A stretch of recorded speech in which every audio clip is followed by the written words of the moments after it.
I'm going to show you how I mimic the biological attention mechanism in the eye to allow a camera to focus on important objects. So right now you see a red dot buzzing around the screen. This represents the center of the camera's vision focus.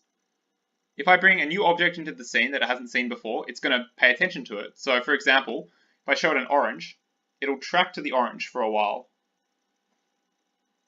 Eventually it'll get bored though, and it'll stop looking at the orange. It'll take a while.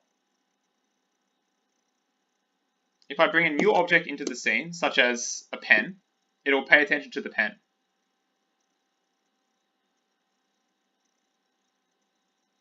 If I show it a white page of paper for a while,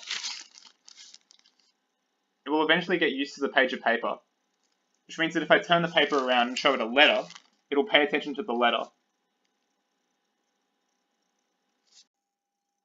So the camera's perspective is quite different and is quite hard to look at. Each iteration, the Python script running in the background has to choose the position that it wants to move the camera to relative to its current position. So for example, if I hold up an orange, it'll fixate on the orange. Each tick it has to choose where it wants to move to, and it will choose based on the most visually interesting part of the screen. If I force it to choose between two visually interesting objects, it will flick between the two. So for example, you'll see it flick between both the orange and the blue container. So there are two parts to this algorithm. In the first part, it will choose a new location to move to on the screen.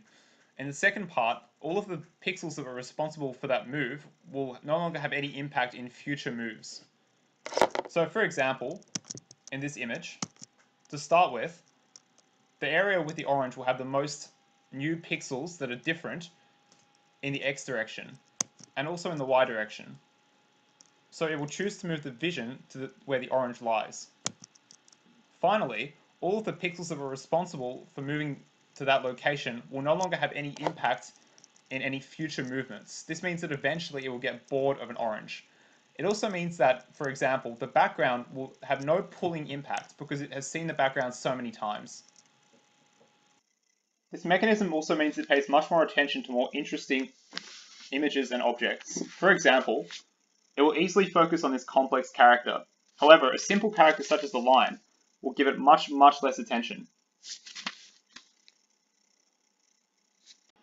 This algorithm is biologically inspired based on the mechanism that almost all animals use. So I'm going to link a really great article in the description if you want to understand more about what's going on.